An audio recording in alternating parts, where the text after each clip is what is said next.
Assalamualaikum warahmatullahi wabarakatuh. Selamat datang kembali teman-teman di channel Problem Catur. Semoga kita semua diberikan kesehatan dan rizki yang melimpah oleh Allah Subhanahu wa taala. Amin. Baik teman-teman, kali ini saya akan memainkan pembukaan Philidor Defense, yang mana hitam memakai pertahanan ini teman-teman, dan putih menjadi menang. Partai ini dimainkan oleh Boris Spassky melawan Radmir Kolmov di Soviet Team Championship pada tahun 1971. Dimulai dari E4 oleh Boris Spassky dan E5 dijawab oleh Radmir. Kuda F3, D6, D4. E kali D4, kuda kali D4 dan kuda F6. Kuda C3 dijawab oleh putih, gajah ke E7. G3, rokade dari hitam. Gajah G2 dilanjutkan gajah G4. Menteri ke D2 di sini setelah diancam. Kuda C6 mengajak pertukaran.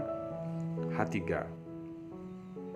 gajah ke D7 dan dilanjutkan kuda D ke E2 teman-teman. Persiapan untuk mendobrak dari sayap raja dari putih teman-teman. Benteng ke E8 dan B3. A5, dari hitam memprediksi bahwa dari putih ingin rokade panjang, makanya dia langsung menaikkan A5. Gajah ke B2 di sini dan menteri ke B8. Tentu di sini arahnya serangannya hitam ingin mendobrak sayap menteri dari putih. Tapi putih mengurungkan niat untuk rokade panjang dan memilih untuk rokade pendek teman-teman. B5, kuda ke D5, dan di sini diterima peraduan itu. Dipukul oleh pion kuda ke D8. Benteng A ke E1. Dibalas gajah ke F8. Dan di sini teman-teman, kuda ke F4. Langkah sederhana kuda F4 ini memang tidak bisa dibaca teman-teman, karena langkah yang akan dijalani oleh kuda itu teman-teman, terbaik hanya ke H5 dan tidak ada lagi.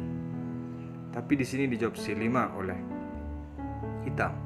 Dia tidak mencium akan datang kombinasi kuda ini teman-teman. Kuda ke H5 dan benteng kali benteng. Benteng kali benteng di sini H6. Perhatikan, inilah menteri beracun yang memang merupakan langkah memaksa teman-teman dari putih. Sangat luar biasa jebakan dari Boris Spassky ini teman-teman. Kemana yang dimaksud menteri beracun itu adalah menteri memukulkan pion ke H6.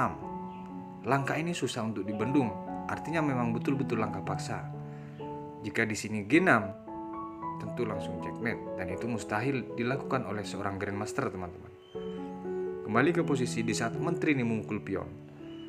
Dengan senang hati dari hitam mengambil pion tersebut. Dan mungkin dipikir bahwa putih melakukan langkah blunder terburuk saat itu teman-teman. Tapi setelah kuda cek F6 baru kelihatan.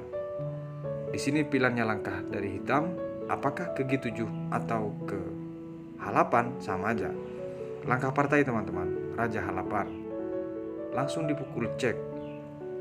Yang terbukanya gajah gelap dari putih. Dan dipaksa untuk kembali lagi ke G8 atau ke H7 teman-teman. Di partai hitam memilih G8. Dan di sini teman-teman, benteng ke E8. Langkah kunci ini sangat menjadi sorotan teman-teman. Pertanyaannya, kenapa tidak diambil kembali menteri hitam yang memang tinggal dimakan oleh kuda tersebut? Tapi putih mempunyai langkah yang sangat brilian, lebih dari yang kita pikir teman-teman. Kita akan simak analisa terbaik dari posisi ini teman-teman. Jika di posisi ini menteri misalnya lari ke C7 untuk menghindari cengkeraman kuda, akan datang benteng cek dengan mukul gajah. Di sini hanya terbaik bergeser satu petak aja, yaitu H7 teman-teman. Datang cek oleh gajah. Tidak bisa ditutup kecuali F5 dan checkmate teman-teman. Luar biasa kemungkinan kombinasi dari Boris Spassky. Kembali ke posisi. Kemungkinan yang kedua, bagaimana kalau dibuka kuda ke B7 teman-teman? Apakah putih ini akan mengambil menteri teman-teman? Ternyata dia akan mengambil menteri jika itu dilakukan. Dan ketika F5 akan datang gajah F3. Karena hitam tentu akan melirik benteng, dan setelah F7 misalnya dipaksa untuk turun kembali. G8, gajah F6. Persiapan untuk checkmate jadinya teman-teman. H7, benteng di sini memukul, dilanjutkan dengan benteng kali benteng, tidak bisa dibendung. Kalaupun dikasih lagi teman-teman, ini hanya menjadi memperlambat karena tetap checkmate arahnya. Kembali ke posisi. Kemungkinan terakhir, bagaimana kalau menteri ke B7 teman-teman? Untuk menghindari cengkeraman kuda, akan datang cek tetap. Kasusnya sama teman-teman. Datang gajah cek dan F5, langsung checkmate teman-teman. Baik, kembali ke posisi partai. Langkah partai dimainkan di posisi ini teman-teman. Dia menaikkan kuda ke C6. Dan super aneh, langkah dari Boris Spassky, dia tidak memilih memukul menteri teman-teman, melainkan dia memukul kuda. Perhatikan. Jika di sini teman-teman, menteri memukul, tentu tetap akan habis menterinya ini. Kemanapun dia lari teman-teman. Misalnya langkah terbaik ke sini, maka terjadi double check. Dan setelah dia lari lagi ke sini misalnya, maka kasusnya bisa menjadi sama. Walaupun dia tutup, akan datang cek. Dia akan kembali ke sini. Tapi yang jelas, teman-teman, tetap di sini babak belur dari langkah ini, karena akan datang dari jawaban putih untuk mengancam benteng. Dan setelah dia balik mengancam, maka di sini persiapan untuk mengambil satu perwira minta pertukaran. Karena pion ini akan didorong kemanapun langkah dari hitam nih teman-teman. Pion promosi ini tidak bisa dihindari. Artinya tetap kalah 2 perwira dari hitam. Dan jika di posisi ini teman-teman,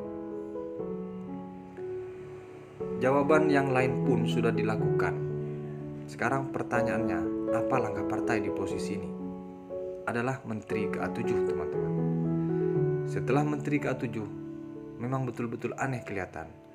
Satu langkah dari ini, dari hitam ternyata menyerah. Kemana langkahnya? Adalah pion didorong C7 di partai teman-teman. Ini hitam menyerah. Perhatikan, dari putih sudah kalah perwira jelas, tapi tetap menyerah. Ada di sini 3 kemungkinan teman-teman. Bagaimana jika benteng yang dipukul oleh hitam? Akan datang kuda cek. Dan setelah kemanapun lari teman-teman, akan datang dibukanya kuda menjadi cek. Dan setelah kemanapun dia H7 atau kembali lagi ke G8, promosi menteri. Kemungkinan yang kedua, bagaimana kalau dipukul pion ini oleh hitam? Tetap akan datang cek teman-teman. Dan kemanapun lari dari raja ini, di sini teman-teman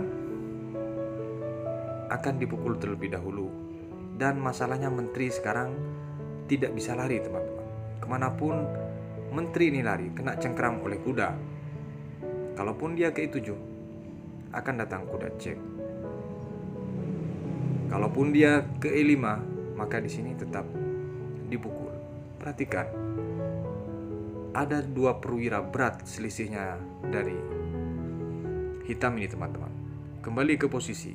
Kemungkinan terakhir, bagaimana kalau di posisi ini raja ke H7 lari terlebih dahulu misalnya, maka akan datang kuda cek dan dipaksa untuk kembali lagi, bukan? Setelah kembali lagi teman-teman, di sini akan dipukul terlebih dahulu benteng. Dan setelah menteri memukul pion karena tidak ada langkah bagus, maka di sini cek. Atau dia bisa cek ke E6 teman-teman. Tapi ini langkah terbaik. Setelah dicek ini, lari ke H7, dicek lagi oleh gajah, maka maka dia di sini satu pilihan yaitu ditutup dengan pion dan masalahnya juga checkmate. Luar biasa. Posisi yang sangat tidak menyangka teman-teman, masa di posisi ini menyerah gitu ya. Dari hitam unggul menteri, yang jelas secara pion hampir sama teman-teman. Baik, semoga bermanfaat kombinasi dari Boris Spassky ini. Sampai berjumpa di video berikutnya, Pilih door opening. Wassalamualaikum warahmatullahi wabarakatuh.